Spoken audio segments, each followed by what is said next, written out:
out tonight. Okay, I'll wait for you to come to me. Yeah, I'm split in two ways. I can't keep my senses straight. Hello. Can you hear me? It's me, Blush Cameron. I want to start this episode by quickly saying that my heart goes out to anyone currently affected by the situation in Minneapolis, as well as anyone affected by racism in general on a daily basis. I believe all cops are bad, and that there needs to be immediate justice for George Floyd.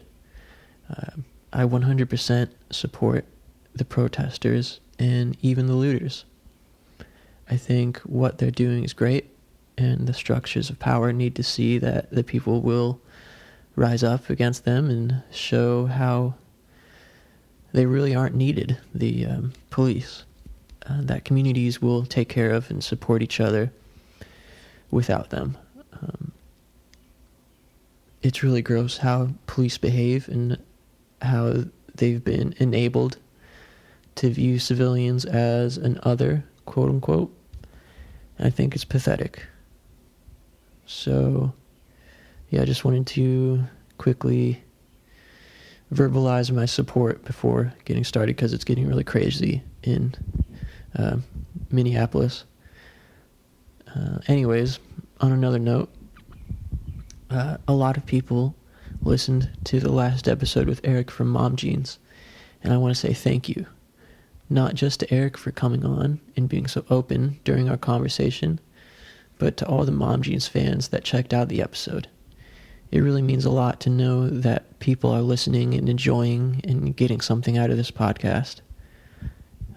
It makes me really happy. Today's show features my friend Kyle Luck. Kyle sang in a band called Oliver Houston. And Oliver Houston is a legendary band from Grand Rapids, Michigan. I always really enjoyed their approach to the Midwest emo sound. It was really poppy and fun. So if you're unfamiliar, definitely go check them out first and then come back. This was a great conversation. We got deep into their history as a band, as well as we touched on some other late 2000s Midwest emo lore. Talked about Kyle playing in merchant ships for a month before his parents stripped him of his rocker privileges. We even talked about getting playlisted by Maddie Healy, the singer of 1975. Which, if there's any indication of quality or barometer for success as a niche indie DIY emo band, I feel like that's gotta be it, right? Getting put on a public playlist by a singer of 1975. And I love that band. I'm a big fan. So I was really psyched for them to see that they got that kind of recognition. I left in some small talk at the end. If it's boring, feel free to tap out. Once he asks if we're done, and he asks about me and my life, I decided to leave it in because we do end up talking some more about writing songs and our approach to that kind of stuff, as well as talking about how gigs and social events affect us and have been affected by the pandemic. There wasn't a way to leave that stuff in without also leaving the mundane parts to keep the flow of the conversation natural. Do you guys like some of the more mundane subjects that get talked about on here? Let me know at Blush Cameron on all social media. Oh yeah, at the beginning of the episode, that was a clip from an unreleased song of mine. Working title is Okay. Yeah, it's not released yet. It'll be on an album that I'm working on. If you like it and want to hear some of my other music that is released, just search Blush Cameron on whichever streaming platform you like. Okay, here's the show. Goodbye.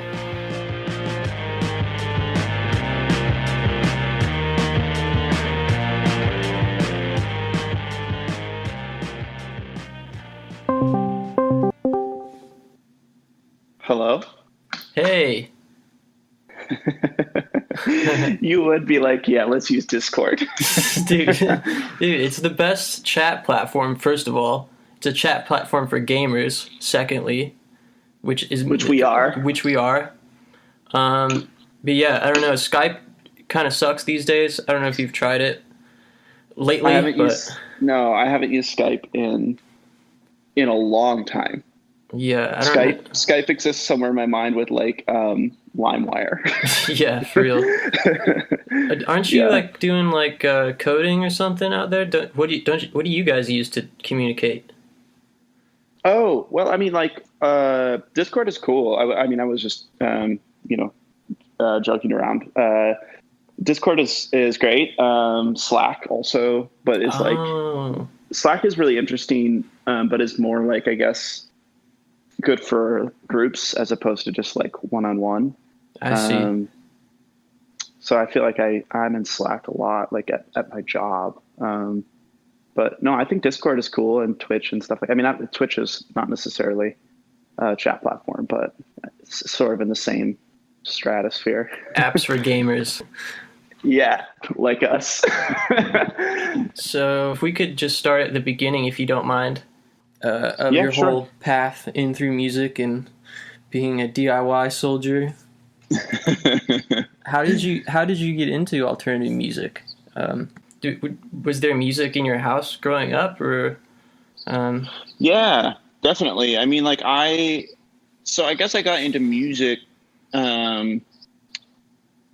because my sister and my dad were definitely both super into different sorts of music. And like, honestly, when I was real young, I was brought up like listening to classic rock.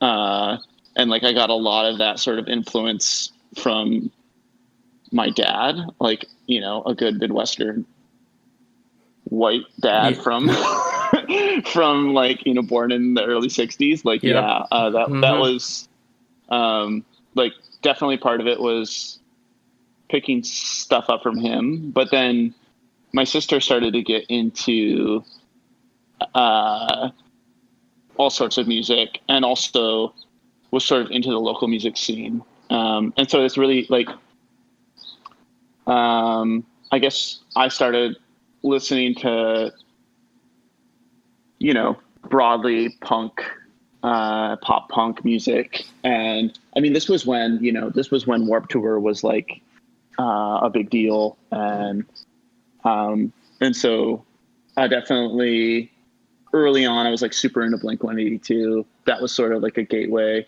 band for alternative music. And then there were a bunch of like metal and screamo bands that were playing down in South Bend, because I wasn't raised in Grand Rapids. I was like raised in Southern Michigan. Mm-hmm. So it was actually like, you know, it made sense to jump up to shows in Kalamazoo, and it made sense to go down to South Bend. And at the time, I remember going to shows in Kalamazoo, but like, the sort of like really formative years were in South Bend. And, so we started, like, I would go down with my sister, and she was a few years older than me. So there was sort of this like understanding with my parents that if she was around, I could go, and she could drive us and stuff like that. So, we would see these heavy bands, play, like, The Burial, and, we saw this religious metal band For Today, and nice. We saw, like all these sort of like, it was at this venue called RPMP, which was run by, my friend Jack, who is like, we've been close for like on and off for the last decade. Uh-huh. And so he was running that venue. And so I kind of like crossed paths with him at some point. And then that's sort of when things sort of started to take off. Like, I think I was like 15 and started to get interested in like the whole DIY thing and throwing your own shows. So that was kind of like when it started, because it's switched from like, hey, I'm going to see these shitty metal bands with my sister, to like, oh, hey, the Reptilian and Native are playing RPMP next weekend, and I think I'd rather go to that, or I should probably go to that show too, you know? So like, so that's when, like, once I started to see those bands, and then my musical interest started to gravitate towards like sort of that variety, I guess, of punk and like indie music. Wow, that's really interesting. Yeah. Did you, at what point did you start a band? I started a band. So I was in like a talent show only band when I was like 13. Nice. And so like, but it was just like, you know, covers and like, but like that was the first band where I was like, we practiced. Right. Yeah. And like, but it wasn't, and we started to like try to write stuff, but we weren't quite there yet. And then the first band that I was in, was called Save It for a Rainy Day. And I was like, you know, I mean, no one even like, this is so far back that like, you know, I don't think there are recordings of this anywhere, you know, like, like God, I hope not. And like, that was with a group of like 5 of us, and like our parents or someone's parent honestly had to drive us to shows. Nice. I was in that style too, that kind of lifestyle. Yeah, exactly. Which, like, I think, you know, it's kind of wild to think about, and it's hard, and it's also hard to have any perspective on like whether or if any of the shows we played were, you know, meaningful or whatever. And I mean, we made basically zero progress. I think we released a few demos digitally, and then like, you know, we played with some bands that went on to be successful, but, you know, just sort of by happenstance, you know, not necessarily because we were really making it happen. Sure. Yeah. Yeah. But yeah, I mean, but it was fun. And I think it lasted for, I don't know, like 6 months to a year, maybe. And yeah, and then once people were able to like drive, it was like that band kind of slowed down, and like our bassist got really into golf, and our drummer got really into like swimming. And then what are these posers, dude? Yeah, and then three of us ended up all like starting other bands, and doing other, and most of those were like, you know, that group of us kind of stuck it out and played shows together for the next like 3 or 4 years. Wow. So just kind of like, so you're just like getting your feet wet and like experimenting with these different bands and lineups and sounds, or what's the trajectory from here to Oliver? Yeah. So, I mean, the trajectory is funny. So like I said, I was in that early band with a handful of people. 2 of the people that were in that band, that they both played guitar. One was Michael Gerstein, and the other was Nick Stutzman. I don't know if you know either of those people, but I know the Nick Stutzman name. Yeah, sure. So like those, basically like we stopped doing that band, and then, and started doing this other thing in Nick's basement with Jack, who I mentioned earlier, who was like running this venue in South Bend with his dad called RPMP in the basement of a church next to his house. And he would drive up from South Bend with his friend Dwayne, who was playing drums, and who was at the time, I think, was learning drums to like play in the band, but was, and ended up being a real solid drummer. But yeah, Nick and I were basically like able to show up in Sturgis, and then Jack and Dwayne would drive up, and I was playing bass. And yeah, that band was Merchant Ships. And so I was only in that band for the first few months. So I like wrote the bass parts for the very, very first EP. I was going to say, why didn't I know that you were in that band? But yeah, okay. Yeah, I mean, like I was barely in that band. I think I played one show. I played one show with Merchant Ships with the Reptilian in Kalamazoo. And my parents were really strict. And at the time I had just turned 16. Jack and Dwayne were a couple of years. Well, I don't know if they were a couple of years older or if they were just like their parents just didn't give a shit. But they were like pushing, trying to play shows, you know, every weekend, every other weekend, trying to like be active. And my parents just like were not having it. And so that's what it was. I mean, it's really silly to think about now, but like I quit pretty quickly, where it was just like, hey, y'all are doing this. I can't play that often. So yeah. So that's when Michael, who played in the band, joined and like took my spot. And then, I mean, that's the bassist of Merchant Ships. Sure. Michael was the bassist of Merchant Ships. Do you feel like you missed out? Or at the time, did you feel like you were missing out? Definitely. I mean, at the time I was super sad about it. I mean, but you know, like they were trying to like tour the East Coast and stuff, and they ended up doing that. Right. But like, yeah. Of course, as a 16-year-old, like that's 100% what I wanted to do. But like, I didn't really have any like option because I just wasn't allowed to. It's again, it's sort of like, it's sort of wild to think about how young we still were at that point. Like, yeah, for real. But yeah, I mean, like, of course there's part of me that definitely wanted to do it. I mean, looking back now, I'm like, look, like that's the way it happened. That's fine. Like, you know, there's like no way I could have changed it, you know? I just felt bad because everyone really, like, we all really wanted to do it and I just couldn't. Right. But there's no part of me, like, as an adult that looks back on it and sort of sees it as a missed opportunity. Right. You know, like, yeah, I'm still there. friends with. No. Like, I'm still like friends with all those people, and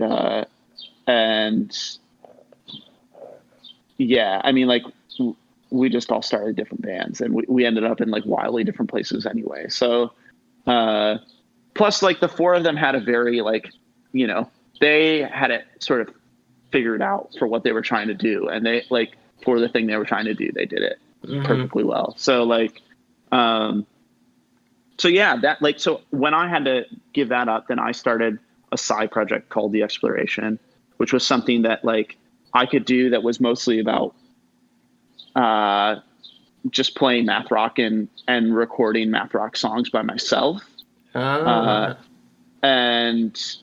then played a handful of shows during that period. So like I could still occasionally, I would still end up at a show, right? Like, or I mean, I still ended up playing with them a lot. It was just like I played as this other band, and I maybe played, you know, 1/5 of the shows that they did. Right. So that was like kind of how that happened. And like we played some really wild shows, because this was also around the time when Brave Bird was happening. Yes.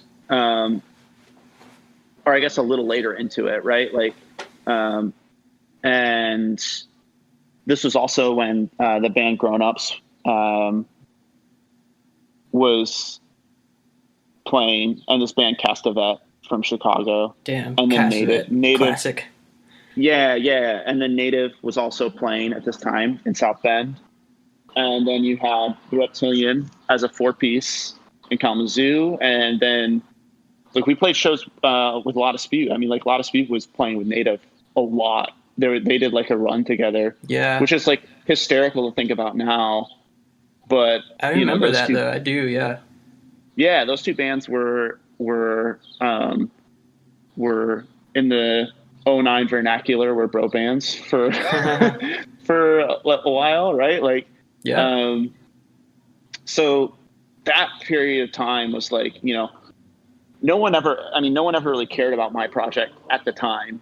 And I was, you know, almost always like just opening for, or like starting the night for like a 5-band bill or something. But Sure. there were definitely um, some wild shows and like some wild bands that we got to play with um, during that time, just because there was so much going on. I mean, like this screamo band, Age 16, came up and played like Nick's garage, and that was like all of these bands that you would sort of see on like old like blog spots and like and different music blogs where you could just like go rip a discography for, you know, The like over media dial-up. fire links. Yeah, exactly. Like that was this period of time. Uh-huh. So like So 2000 like 8 to 2011 or something like that. yeah, no, that's like my high school years. Like that's when this was going on for sure. Uh-huh.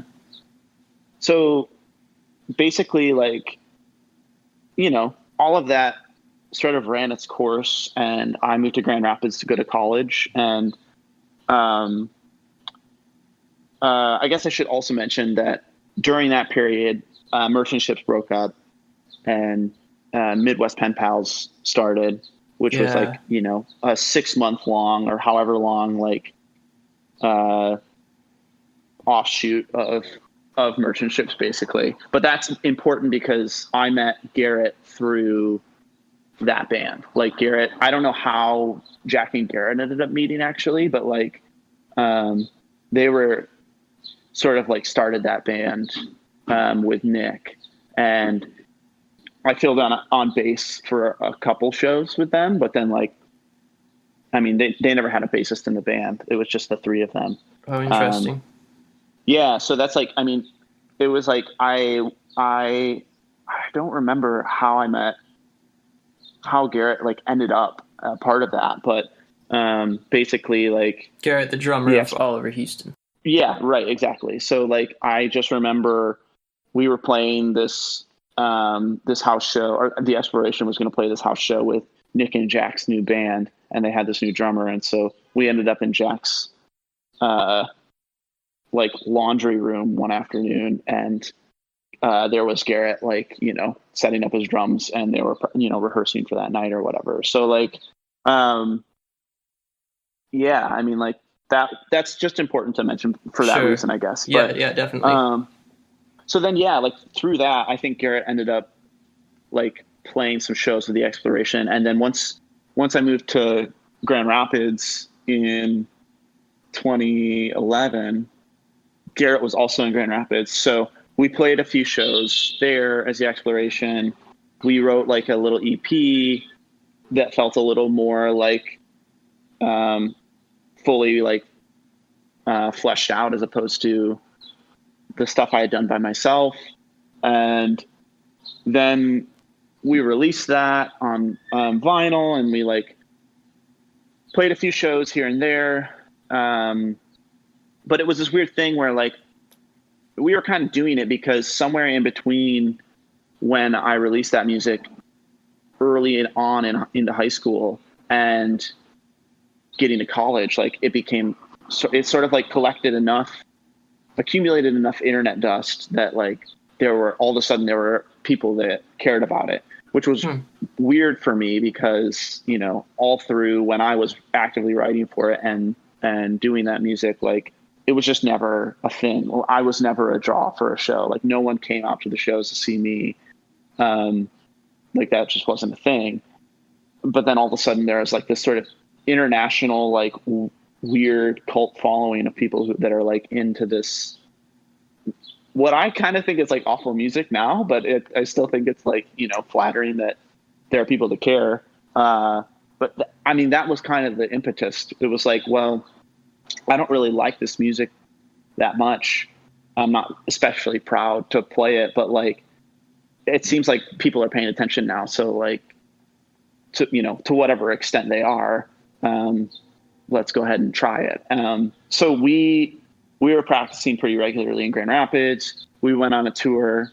Our first tour, or like my first tour, wasn't until college. It was like 2013, and we did a loop up through Canada and down the East Coast, and then back up through the Midwest. So that was my first tour. And then like, even before we had left for that one though, Garrett and I started stuff for Oliver, and before we had even left, we kind of had this like, honestly, like, unless this is amazing and we just really like fall back in love with this sort of music and like really technical math rock, we should just can the exploration like as soon as we get home and start working like more full time on writing for Oliver and trying to push that. And so that's exactly what happened. Like it was a really fun tour, and unusually successful for the fact that we had never toured before. And then we got back and we're like, let's just start like an actual band because, and like, let's write this sort of music because that's the sort of thing that we're excited about right now. Right. Yeah. That's such an interesting time. I mean, like that was like the perfect time to start a math rock or emo band, in between like 2008 to 2012 or something like that. And like, you could really just put something on a blog spot or some music blog, niche music blog would like put you on their blog spot and suddenly you got people listening to it. So yeah, that was a really like that was like the golden era for that type of stuff. Yeah, absolutely. And it felt also like, the whole thing kind of felt like curated in this really interesting way too, where like now like everything is super precise and like associations between different songs and artists are made sort of based on really exact matches, in terms of like genre and style and all these things.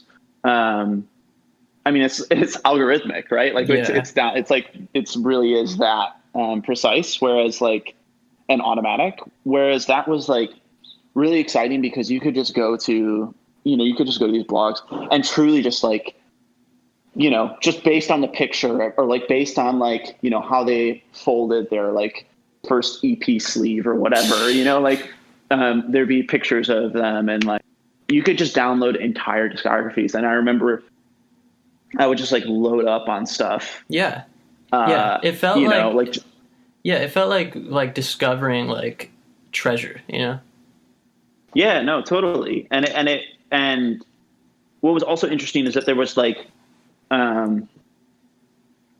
it wasn't like you just listened. You didn't. It was also before streaming, which is also wild. That like you didn't just like play the songs to see if you like them. Like it was just like, all right, this band's from this place. They are supposed to sound like these bands, so I'll just download like 8 of their EPs, and then later on you would like come back to it, right? Because you just like gather a bunch of material and then like work through it over the next few weeks, which was an interesting way of like now there's not that sort of like loose association, but you could find a lot of different bands that maybe you wouldn't associate now or wouldn't be associated based on those sort of like precise metrics, but we're sort of associated in these other ways more loosely, where like you could find screamo bands, but also find like weird folk Americana bands, post rock was really like big then. Yeah, no, that was super big then too. Like and they all kind of like fit together. There was this one of the like weirdest shows was I can't remember who, but there was this band Two Hand Fools for a while. I think they might still be like relatively active, but they were like from down south somehow, but they did like this weird like folk punk stuff. It's like I never ever would have like sought it out. And it's certainly not something that would like get recommended now, but they were also, it felt like they belonged in that space weirdly, which was, yeah, that sort of thing I feel like definitely happens less now. Where was the like Grand Rapids scene like then compared to when you left?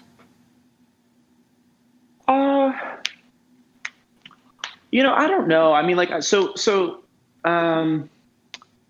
when we started playing shows more regularly there, like the beginning of college, everything revolved around either playing at the DAC, which was the Division Avenue Arts Collective, which is like a 10-year long like space, and it was all volunteer run on Division Avenue in Grand Rapids. And then there were a few. I think there were like a couple house venues that were pretty. Oh yeah, I mean there definitely were. There was the Waffle House and then the House of Pancakes, which were on Sigsbee in Grand Rapids, and it was just two houses that were like just a bunch of punk kids living together side by side. And so, and I think they were active at like different times, but then like, I wasn't super involved there, but there were lots of shows going on there, and we played some of our shows there as well. But that was kind of like, that was sort of like the extent of it, from my perspective, just like a couple houses, and then the DAC, which the DAC shut down in 2013. And, everyone was like, music's over in Grand Rapids, whatever. Like people are still like, I was just talking about this, like, earlier today, actually, like people are still really bent out of shape about it. And it's like, it's almost been closed now for as long as it was open. And like the people who are looking after it and sort of like spearheading the campaign to like bring it back are like, we're sort of loosely involved, during the period when it was very active, and most of the people who were in and sort of like fostered and ran that space have like moved on in such significant ways that like, of course, like in all ages space would be great to have in Grand Rapids, obviously, but like, it's just like, that was definitely a part of things shifting. And eventually, like, I think towards the end for us, we were playing, mostly, we were playing like houses still. And then, and there were a lot more house venues. Like, I feel like after the DAC closed, there were just like, I feel like there were tons of house venues, and there was just a slow churn of like houses as college kids sort of worked through their leases. And then there was a venue called the Upper Room for a couple of years on Division. And then there was also like, we also, were able to play some bigger, like we were able to play Pyramid Scheme a handful of times, which is like a 400 cat room, and got into some of that stuff, which like, I think back when we started was just like kind of out of the question. Back then, when you're starting at that time, it's like playing a bar venue where touring bands play. Like, what? That's not us. Yeah. Right. Yeah, exactly. And I think for us too, it was like, we had a challenging time when it did close because, we were sort of committed to playing all ages spaces as much as possible. And there were like different feelings among the band about like playing bars, and if we wanted to become a band that would just play 21 plus shows, and that, like, I don't think anyone was really super into that idea. And so we had to be kind of, we were always tried to be, thoughtful of those sorts of things while we book shows, but options are also like not always awesome. So Yeah. So how did Dork Ages come about? Where was it recorded, and can you talk about that album a little bit? yeah. So that was kind of like some of those songs we had started working on before we left for the exploration tour we were just talking about, and that was a bit of a like that EP worked very differently than than the rest of the releases we ended up doing, and like Was that the first Oliver Houston release, Dark Ages? Dork Ages? actually it wasn't, or I mean it was the first formal release. I forgot to mention that back when Midwest Pen Pals was happening, and like I guess towards the end of high school, Garrett and I kind of like started this side project, and it was just a 2-piece, and so he was on drums and I was on guitar, and we wrote like a few songs, and like he demoed the drums at his dad's church. He sent me the drums. I played guitar over it. Excuse me. We played like 1 or 2 shows. And so this would have been like 2010, 2011. And we were both just like super into Algernon Cadwallader at the time. And Garrett had seen them in Grand Rapids. And yeah, I mean, like that was like the music we were super into at the time. So we were writing just to sort of like emulate that. And then like, I left for college, and like we did the exploration thing, that sort of thing. But so we actually, it was when it started, it was sort of this idea that we would be circling back to that name and some of the thematic and like genre specific influences. So that was like, we did put out like 2 songs on Bandcamp, and we had like all the social media stuff for Oliver Houston dating back to like 2010. And then we just kind of like picked it back up because we were already like comfortable with the name, and we had already like lived with the name for a while. So it was like, cool, let's just do that. So yeah, the Dork Ages EP, Garrett and I were living in an apartment together in East Town in Grand Rapids, and I basically had like, as part of my last year of college, I had this gap between December, like between semesters, where like my entire month of January was just like, I had like a sport, like I had to take like a PE course or something to graduate for some reason.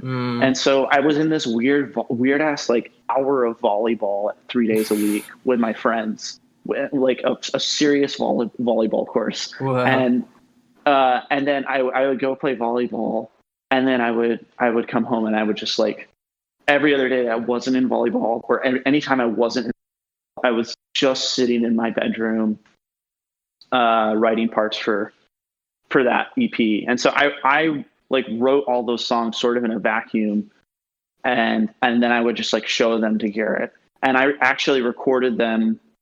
I recorded all of that to a click, and then basically gave the tracks to Garrett, and we set up we mic'd everything in our living room on the 2nd floor of this apartment. That rocks. and Garrett just recorded the drums over everything with like, I think we had like 3 or 4 mics. The bass mic was like laying on a blanket on the ground. Oh man, like, I love it. Yeah. So that's how that release happened. And then like, we just wanted to like, originally we were just going to release it on cassette. And then, so we did that, and we did like a run of like 100 by ourselves.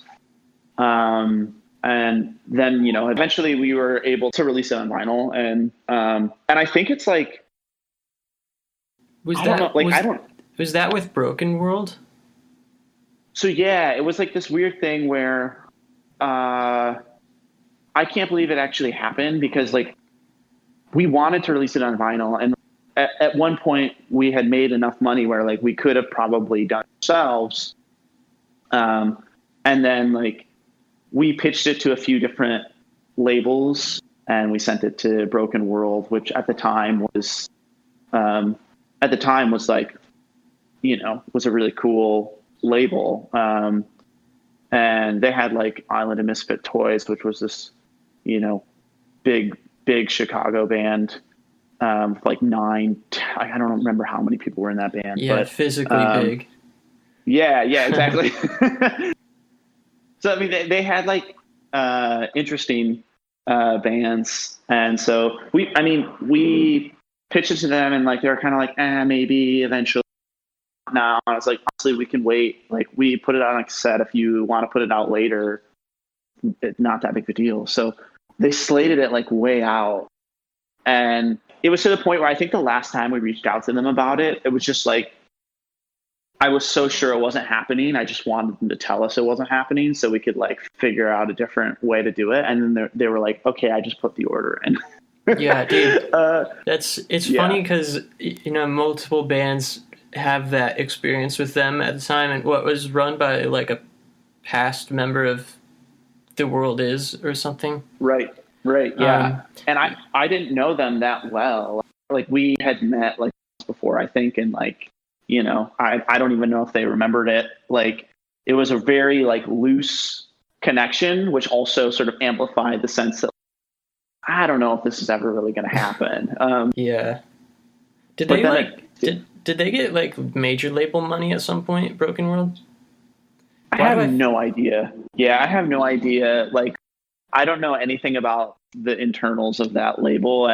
I swear I heard somebody tell me that, but I can't remember. I wouldn't be surprised. Like who knows? Who knows what happened there exactly? But I was stoked because one of the other cool things about it too that I'm just now remembering was that we were able to co-release it, and so our friend Billy in Boston, who had booked, I don't even remember exactly how we got in touch with Billy, but he booked our show in Boston on the first Exploration tour. And he ran a little label out of his bedroom called Too Far Gone. Mm. And so when we put out the Exploration 7-inch, he like helped us with that and released it for us. And that was like our first vinyl release and his first vinyl release. And so when Broken World was like, hey, do you want to release this with someone else? Like we could do a co-release. We were like, yeah, let's release it with Billy. And so, you know, Billy, like, his label Too Far Gone also like supported that as well. So it was a split release, I guess, technically. But yeah. That's interesting. So it comes out, you're able to get a vinyl of it pressed. You guys touring during this time and just playing a bunch of shows. When does Whatever Works start forming for you? Yeah, so we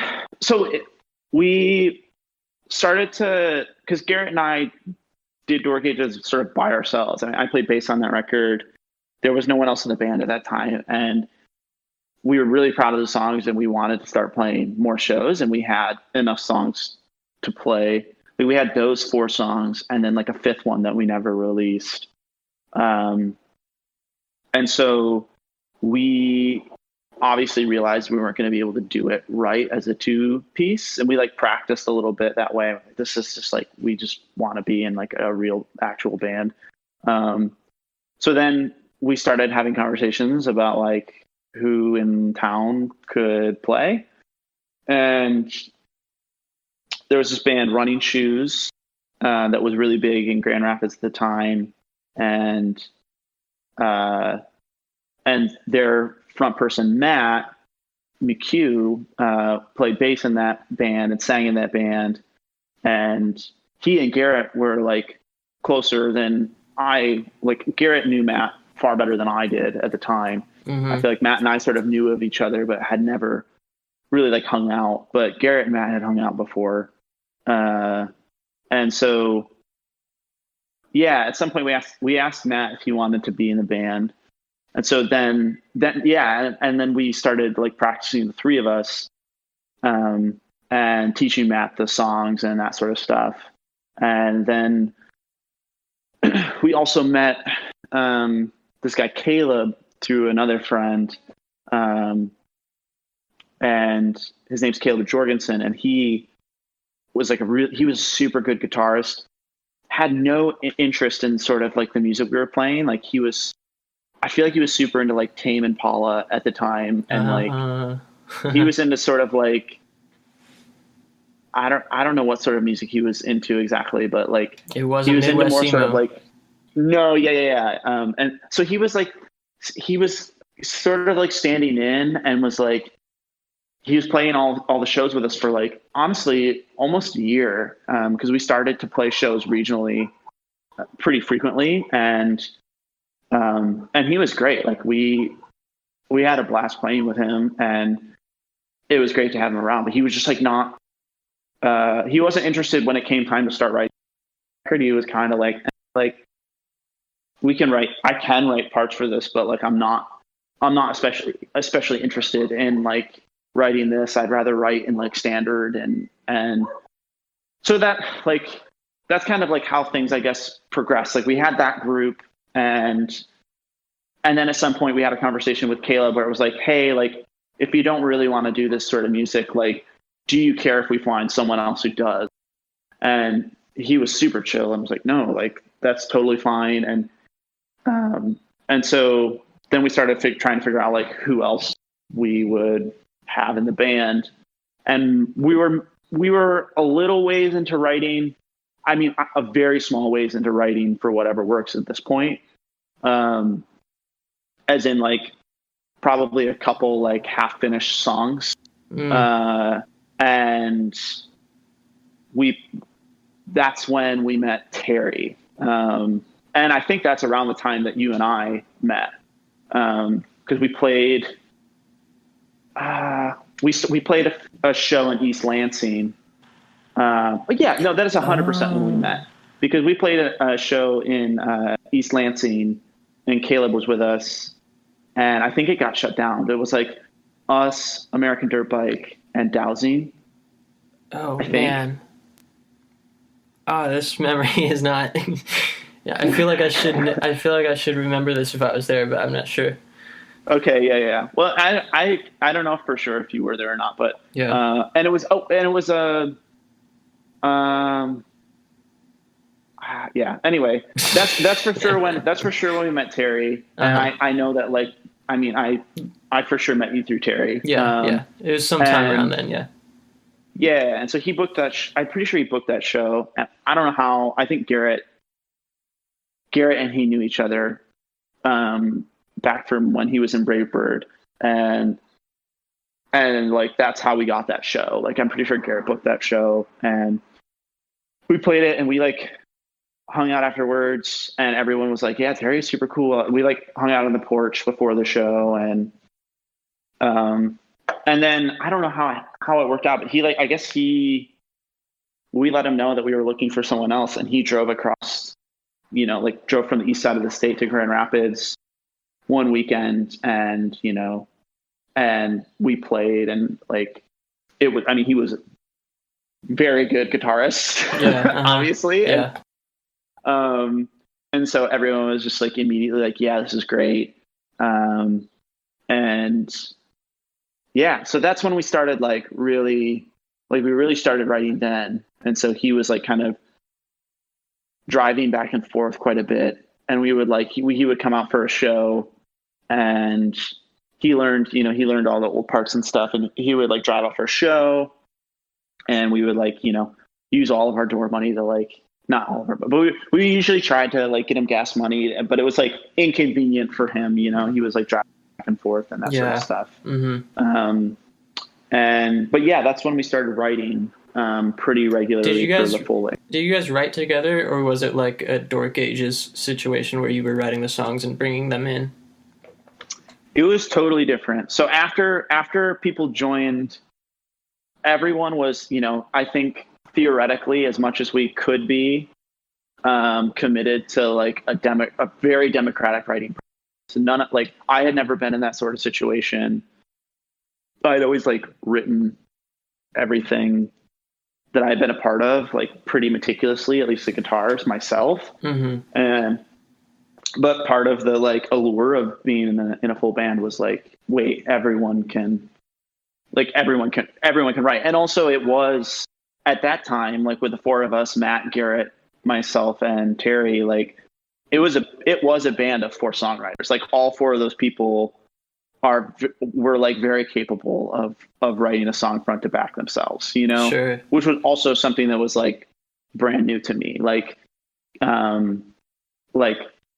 So, I don't know, in practice, it for sure was not fully democratic, but in theory, like that's for sure what we were all trying to like shoot for. And like, we did as good of a job, I think, as like could have, and yeah, I mean, that's super hard to balance that kind of, lineup.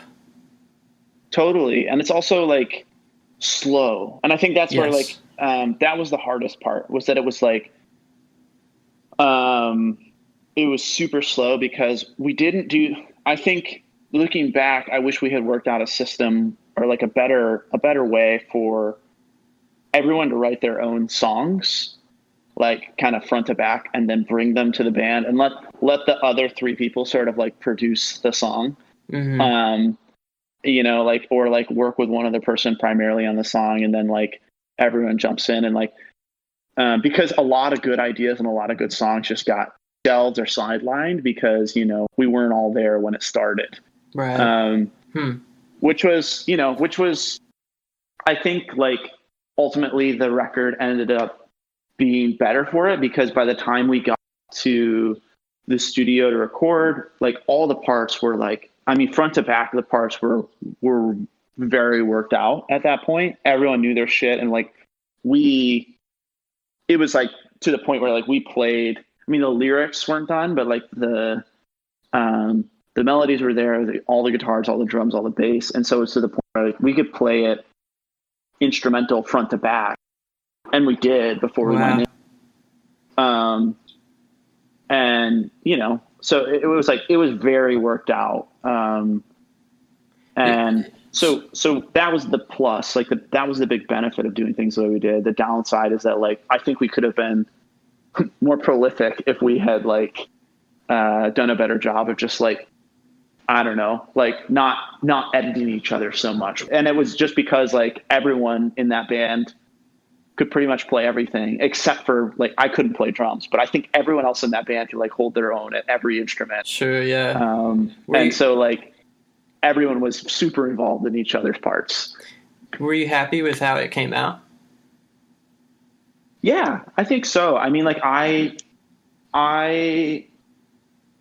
yeah, definitely. Like it was the first release, or like the first thing of music that I've done that like, years later, I don't look back on and just kind of like cringe. Yeah. Like it's been, I mean, I don't remember when that came out. I guess was it like 2016? Beginning of 2017, according to Bandcamp. Right. Yeah. So that was like January. Yeah. So that was over 3 years ago. And like, I still think, I mean, there are definitely a few things I would change here and there. And like, and mostly around like my vocal takes, but like lyrically, I think it's still pretty solid. I think the design of it and the songwriting and everything is like, I think Yeah, I agree. It's definitely the coolest thing that I feel like I've been a part of, you know what I mean? And it's just because we were all sort of like freaks about it in our own way. And like, that was our first, like for Garrett and I think Matt, that was like our first full length. And so it was like, we were pretty precious about it, in terms of like getting it right. Yeah, well, it shows. So what led to the breakup then? Because you guys kind of broke up not long after that came out, right? Or can't remember when you guys split. Oh, it was a little while. So that came out and we toured. I think we did like three or four like full tours after. I think it must have been three tours after that was released. So we did the East Coast, I think, twice. And then we did South by, was our last tour was South by Southwest in I guess it would have been 2018. Yeah, I think that's right. Yeah, that's right. So our last tour was March of 2018. And, yeah, we started working on like more songs, like as soon as Whatever Works was done, and toured a lot. And then, yeah, I guess like we did the tour. I was starting to get a little tuckered out on music. Uh-huh. And I was also, I think more relevantly, I was like tired of living in Michigan. Like I lived in Michigan my whole life until I was 27. And so, when we got back from, South by in 2018, we were working on, mixed reviews at the time. And so we did the bass and the drums for that were practically live tracked, at, I don't remember the studio name, but it was at our friend Rick's studio in Grand Rapids. It's Cold War Studios is what it's called. And yeah, and then I basically like had decided that I wanted to move out of Grand Rapids. And so we had a conversation about, like, hey, I need to like go try something else for a while. And like, and that was kind of it, which the bummer is that like, Terry, right when Whatever Works was released, Terry moved back to Detroit, and like, so he didn't want to do the band anymore. So we kind of like had this big thing where like we released Whatever Works, but then like, there was we didn't tour on it right away. Terry was, didn't want to be in the band. And, so that was sort of like this weird false start. And then we kind of I felt bad because we kind of had a second one where like we were getting ready to release this EP and we were working on it. And, we had mostly wrapped up the recording. And then I was like, hey, like, I'm going to move to New York. And I like, it just like, Matt made the comment, when we had that conversation that like, I'll have a hard time forgetting, where you're just like, damn, like every time we get ready to release music, like someone leaves. This sucks. But it was kind of a weird thing where like, we knew that we couldn't really do it anymore. But I also, I told them like if they wanted to keep going that they could, but it was this weird, and I think for a while they were kicking it around. Like, Jimmy Sullivan, joined the band after Terry left and played guitar and like wrote all the guitar parts on the last EP we put out, which was Mixed Reviews. Yeah. That's cool. Yeah. But I feel like not a lot of people, I feel like there are definitely some people that don't even know that EP exists. So it was like, we broke up and we released an EP that was like, all right, we're done. Here's the last of our music. I thought it was like demos and B-sides or something. Yeah, it kind of sounds like it. It's like, I don't know. It's like we were going to release that. And then we had started working on a few other songs. Mm-hmm. And we were kind of trying to decide whether we wanted to release something or we wanted to like just write a few more songs and try to make it a full length. But yeah, that's like kind of how things wrapped, I guess. I will say, like, I think Mixed Reviews has some of your guys' best songs as well. Because I was surprised. I was like, is this like songs that didn't make the last album. Why are these like better? You know? Yeah, I mean, like those songs were definitely like they were similarly collaborative where like, and we have this weird dynamic in Oliver where like Garrett and I were very push and pull, and then Matt was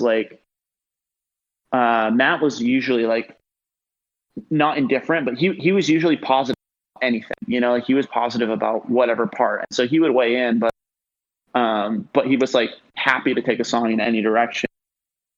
And so what happened is like I feel like a lot of the time a part that I would write might end up like sort of getting caught in between Garrett and I, whereas like we're trying to work out the details of it, whereas like the second guitarist ended up always operating as this weird foil of like dissolving that tension. And like so I feel like the second guitarist actually always was super instrumental in like making progress and like moving the songs forward and like giving us a starting point. Because they were sort of this like third party for us, or like some like they broke it up enough that like we were able to focus on this other thing, and it wasn't about the figuring out the details like analytically of this part, which I think like is the way that Garrett and I like break down a song, whereas like, and I think can be really like super painstaking, and it can be really like just challenging environment, or like it's just a bizarre environment for people to write in if they're not used to it. And so like during whatever works, like I mean the guitar work on that was definitely a shared effort, but like where the guitar, like where we needed it most in terms of the songwriting and the guitar parts, like Terry carried the guitar work on that record for sure. And then like I think the same is true in other ways about mixed reviews, that like, and I think that they both kind of sound a little more like that, like those people too, which is interesting. Yeah, that's very interesting. Yeah, I noted that mixed reviews is like poppier, because like you've always had a good ear for like hooks or like vocal melodies, and it's something that's kind of unique for the genre. I think like you guys in particular are very kind of catchy. And mixed reviews try to be mixed reviews is even more like, you know, it's like very close to just being like a pop song, like a pop rock song. Was that intentional, or like did Jimmy help with that, or like what was? Oh, and also the last song was like a country song. What's up with that? How did that happen? Yeah. So like I think Jimmy definitely probably played a role in that, like just because his songwriting tends more towards like a pop structure, and I think when we were writing whatever works, like there was typically no structure, like and like it was hard to tell if you were in a verse or a chorus or like what was going on, and that was deliberate. And then I think by the time we got to mixed reviews, we had all kind of shifted, like, you know, look, there's a place for repetition, and it's just like any other tool, and you know, we still, I think, used it sparingly, but the structure of the songs just ended up tending more towards like a traditional pop song structure, at least to the extent where like, you know, it wasn't totally unintelligible where you were at in a song when you're listening to it the first time. So that was definitely like, I think that was definitely Jimmy's influence, but also like a change in the way we were all thinking about songs. And I think that my goal was always like, when I write melodies, my goal is always to try to find the most like sticky, catchy thing that I can. Like I always write the lyrics and the melodies last, and it's just like that was always the thing that I like sort of obsessed over probably the most. And then I think when Jimmy joined, he brought a lot of guitar to mixed reviews. Garrett wrote like a good portion of the guitar parts on mixed reviews. Like he wrote, like the opening lick on Waste, like that was essentially like Garrett's part, like just tweaked a little bit. But like that song started just as Garrett being like, I have this beat idea, I have this guitar like part that goes with it, we need to do it. And so I think like by the time we reached that release, I was trying to be more welcoming of like, like using those sorts of like leveraging the fact that we were still a band of 4 songwriters. Mm-hmm. And so I think because of that, like the thing that I focused on most on that entire release was like the melodies and like trying to nail those. And some of the songs just ended up like a lot simpler too, like, they were always still like a little complicated, but there were songs that were on that EP that like, I don't think we would have felt comfortable releasing earlier just because they sound like us, but they also sound like a little different, or they were like just a little bit more of a stretch. Definitely. Genre perspective. They would have been out of place on Whatever Works. Yeah, totally. Do you see yourself like ever coming back to? Well, do you think Oliver Houston will ever come back, and if not, do you ever see yourself coming back in general to music and releasing songs? And if you do, what kind of music would you write? Yeah, so I to answer the first question, I don't know if Oliver would come back. I mean, I think I just don't know if it would ever make sense. But I would certainly be like, I think I could certainly be off for like some one-off shows with I think I could see us coming back for some like ridiculous reason of like 2035 Coachella. Yeah, exactly. Like if we got asked to play something, too good to pass up, I as 1/4 of the thing would be open, would be happy to like come back for some sort of absurd reason. Opening for the 1975. Yeah, there we go. Like opening for the 1975, Phoebe Bridgers in tow. Yeah, I'd be there for that. But like, short of that happening, I think like it's challenging to think about like it being a thing as like a full-fledged, fully active project again. Like I have a hard time imagining like that happening just because we're all in like, I mean, I live across the country now. Mm-hmm. 3/4 of us are like married, no kids, but like, it's just like, it's different. I don't really want to leave for weeks at a time anymore. Yeah. Like I'm not, like the allure of that has worn off completely. Mm-hmm. And unless it was the only way that I could sort of make ends meet, or that was the way I was making ends meet, I really don't have any reason to like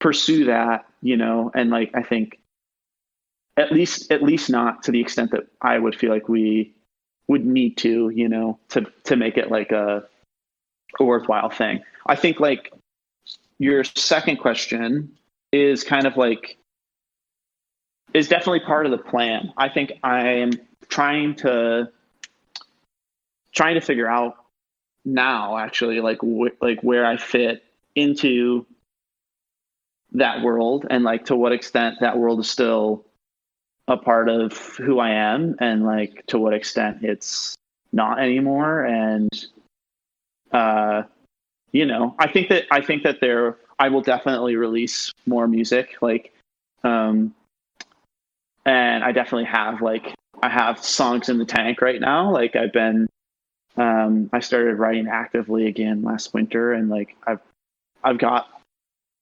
15 to 20 ideas sort of like in the voice memos ready to fire off. But it's just waiting for, the stars to align for myself to have the energy to do it. Sure. That sort of stuff. And also just practically that like, I had like sort of all the gear I needed to make really solid demos in my, in my bedroom before we moved. And then when we moved, it was like, I don't know if I'm gonna have space for any of this shit. And I also don't have any money, and rent's about to quadruple. So I'm going to sell everything like pretty much everything I've got to make this happen. So it's also a sense of like, slowly rebuilding just from a perspective of gear as well. Like it just takes time to get back to where I need to be. But the hope is that once I have what I need to actually produce and make songs again, that I'll be ahead of the game in terms of like having the material for it. And it'll just be a period of like, hopefully cranking out, a lot of stuff at once. Yeah, that'd be sick. Yeah. So that's that's the plan. Would it be like emo stuff still, or you got other stuff that's inspiring you? I think like, I hope it wouldn't be categorized. A lot of it's a weird thing where like a lot of the bands that we got that Oliver got compared to is like, and part of the reason that I also ultimately decided like it's time for me to move on was just that like the trajectory and the like groups we were associated with, like I just didn't like any of that music, like I liked some of it, and there are flavors of it that I really like, and there are bands in that world and even bands we were played with that I was genuinely interested and excited about. Right. But, it's hard to know sort of like, how I'd fit into that or yeah, but I guess I don't have any like control over it. I think it's also hard to imagine a world where what I write doesn't get, like lumped in with that type of music, because it's literally like all I've ever done has been described that way. It's in your DNA to some extent. Right. Even mine too. Yeah. Just growing up that way. Yeah, totally. And it's like, even if I'm trying to write a pop song, I'm going to take it from that perspective. And like, I think there's a part of it that's like, when we were writing Whatever Works, we had we had conversations how we need to pitch it as like punk music. We're a punk band. And that was what we were trying to do for a while. It's just like, it didn't work. No matter what we did, like we were twinkle rockers, no matter how we described ourselves to people, like, and there was no, like, and I guess at this point I'm like, I'm less interested in trying to figure out like how to like market myself as I am. And like, I just want to write songs that sound cool to me. And like, for sure, there are going to be people who say that they're emo ballads. And then like, maybe other people will hear more nuance, I hope, cause like, I don't think there's anything wrong with that as an influence or being a part of how I naturally write a song or how we naturally write songs. But I think that like, for me, I just don't want it to stop there. Like, I don't want it to just be like a fourth wave twinkle rock band that like showed up and, did a bunch of like tapping. And then like, that's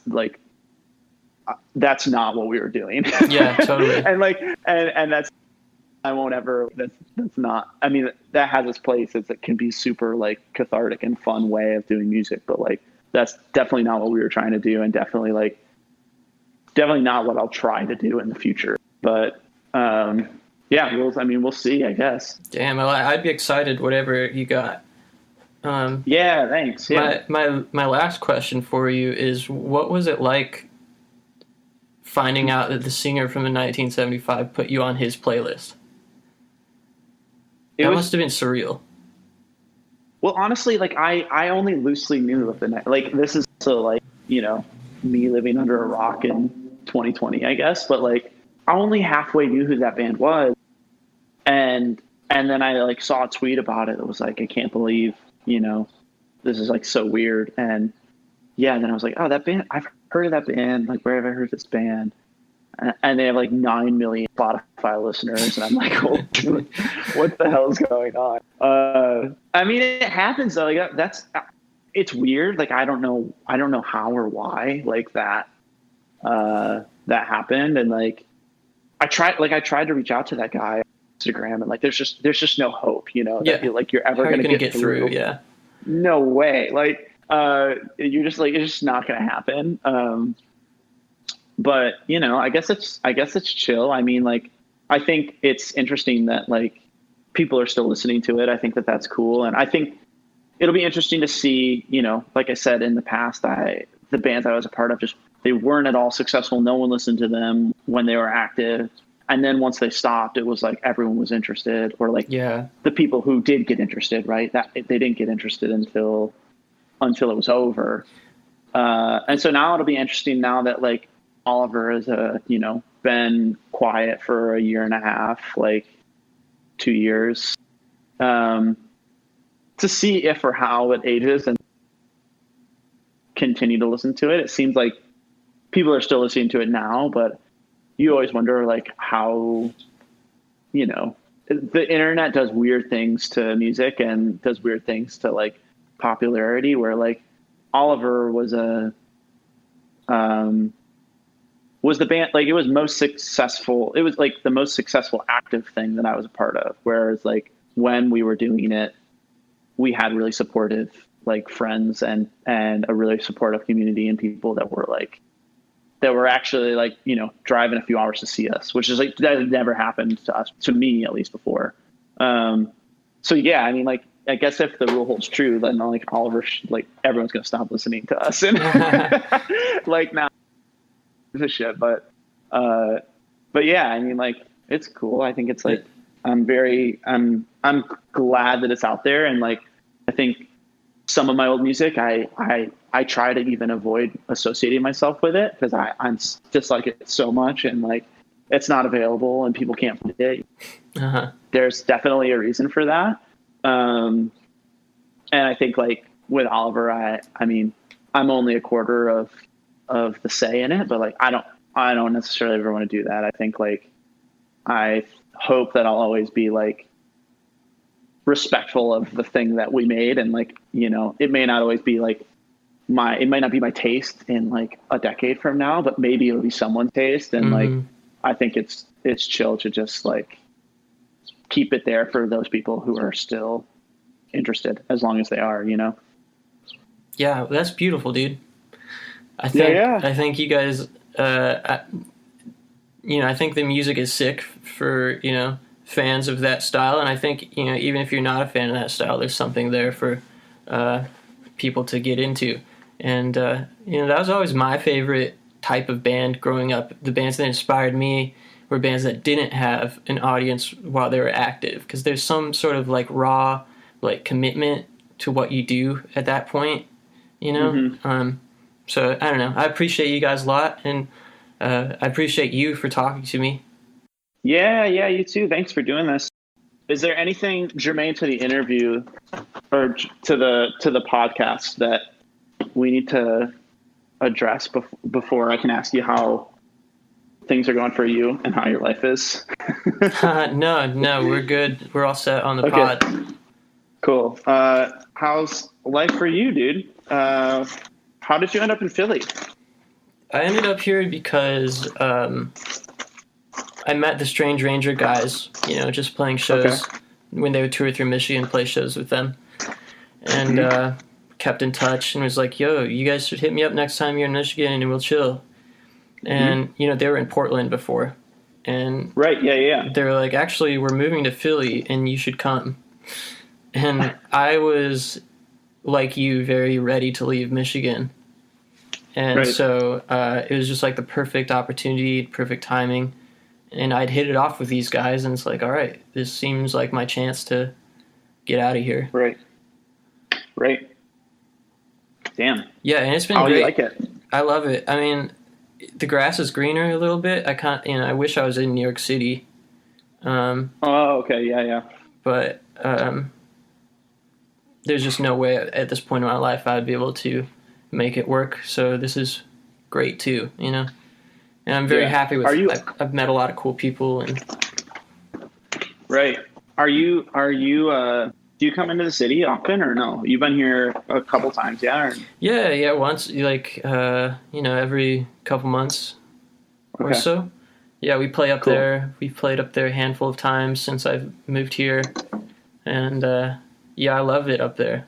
I've got a bunch of friends up there now, and yeah, Cool. yeah, I'll definitely Yeah. hit you up one of these, whenever this thing is over. Yes. This Yeah, I was going to say pandemic. you should.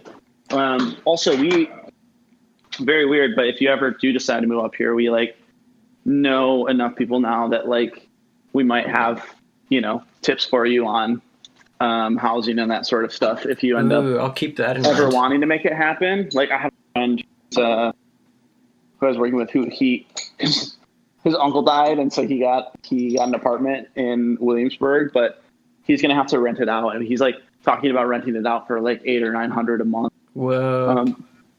Just like one of the bedrooms. So you can definitely like find things that are, I mean, it's never going to be like affordable, but Yeah, my rent if out you're ever interested, we'll keep you in mind. my rent out here is $380. Jeez. And it was $365 till a couple months ago. Holy shit. Yeah. I have a friend who moved from here to Philly, maybe 4 or 5 months ago. And like, yeah, his rent, he pays like a quarter in rent what he was paying here. Yeah, and I mean Philly is like has a lot going on, and it's so close to New York that it's really hard to not feel okay. It's hard to feel disappointed. Right. No, totally. And I think from a music perspective, Philly is, I mean, if I was just focused on like, I want to music, like sure move to Philly. And that's been the case for probably the last 5 or 6 years. Like if someone asked me like, hey, you want to make a go of it, where do you want to go? I think if I had to pick anywhere, it would be Philly. Maybe that's foolish. It's just, I mean, from an economical standpoint, you can't beat it. It's like so conveniently located for touring, and the scene isn't quite what it was even when I first got here. It's not as like popping as it was. Mm-hmm. But there's countless house venues and like shows every other night, and yeah, so it's great. Your songs have gotten super catchy. Thanks, I dude. know we've been posting stuff on. I haven't I need to give it a proper listen to this, like your latest stuff, but the demos and stuff you've been posting on Instagram or songs you've been posting on there are just like it's like I'll be honest, like some of like the earlier stuff was like I think it was like so it was like so lo-fi that it didn't necessarily always make sense to me, but then like some of the recent stuff I've heard has been like, oh my god, this is incredible. This is so good. I love it. I love hearing that. Yeah, I've put a ton. I mean, it's been. I was kind of like reborn with the comp stuff because I'd been doing music all my life up until that point, and like I felt like I was starting from square one and like starting as a baby with the comp stuff, and so it's like I've been slowly working my way back into being like a competent songwriter and maker, and I think even like I changed the name of the project to Blush Cameron for the last record, and that was like my first like real like deliberate full length record, and even then I listened to it and I'm like, ugh, I could have done this better, and I still don't feel like I knew what I was going for even, or like I felt like I was trying too hard to like have a particular sound that would be cool, whereas these new songs I've like got the vision, and I don't care about making a sound that is cool, and I just know that I'm going to do what I'm good at, which is like big choruses with a lot of harmonies and stuff like that, I guess. Yeah. I think what's cool about it, and something that I think is like hard to hard to achieve is that it doesn't sound. It sounds like it doesn't sound effortless, but it sounds kind of careless in this, in like, like in the sense that like it sounds really big and full and like and developed, but it just sounds like I don't know. It's weird. It sounds like for whatever reason the image that comes to mind is like sunny day. You're driving like a sports car with a window down, and you just don't fucking care. You don't care that you're in you're in the car. You don't want to be in the I don't know. I don't know why, but like that's the yeah. One big thing that I've like come to realize is you got to get out of your way when you're writing songs. It's like and it's a weird balance of thinking about it and not thinking about it at all. So you got to let it come out organically, but then you also have to think about it. Like, where's it going to next? Yeah. That's my challenge is like, I think about it too much. And also like, I also have this challenge where like, on the one hand, I'm like trying to arrange a song and trying to like write a song, excuse me, that like structurally makes sense. But then on the other hand, like, I'm learning about mic placement and I'm learning about room, like the actual production of it and like getting it produced the way that you want it to be, so that it actually sounds the way you want it to when it's done. I get like, I bounce back and forth between those two so that neither of them ever actually get done. Yeah. Like, so that's why in some ways, like not having everything I need right now has been I've been more productive in the last 6 months than I was in the whole like year prior to that. Or maybe even like further back where like, now I just sort of like open the voice memo and that's all. I don't even have an amp. I have like a guitar and voice memo. Yeah. When there's not that pressure there, it becomes so much more like liberating or something. You know what I'm trying to say here? It becomes easier and like you write your best stuff without the pressure. Yeah. Yeah, I think so. So I don't know. It's chill, but what are you like working on any releases right now? Or, I mean, obviously like shows are out of the question for a while probably, but yeah, I'm working on another release. I think I'm going to do like an EP, but it could change.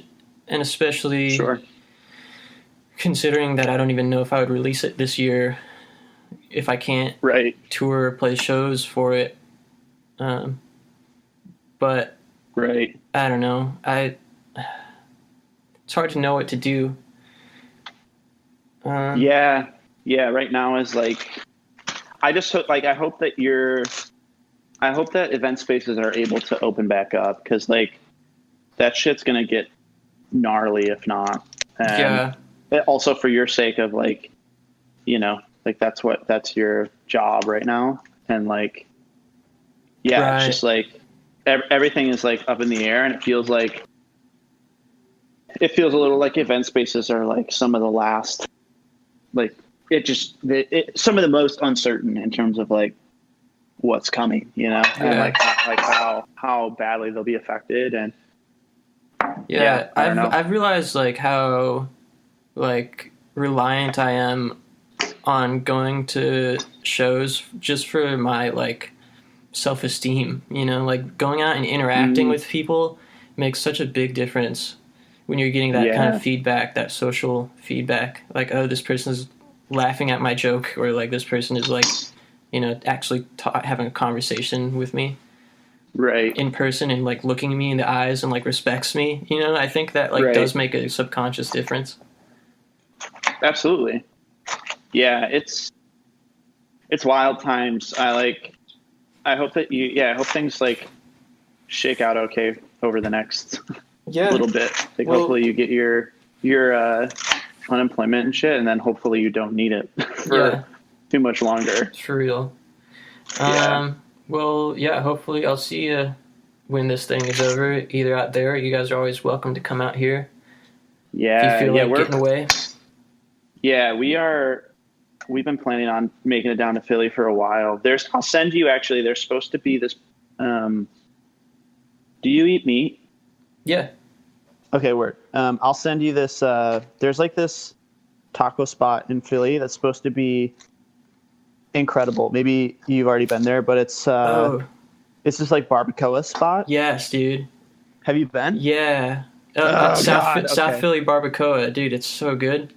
Okay, yeah. So we've been like thinking about coming to Philly, partly because Selena's never been there, but also because we just want to go try that barbacoa so bad. Yeah. So we will make it down there at some point, and I'll let you know when we're in town. Yeah, please come and let's go to South Philly barbacoa. I'd love that. Okay, awesome. Word. Yeah, thanks for chatting. It was great to catch up with you for a little bit. Dude, this has been awesome.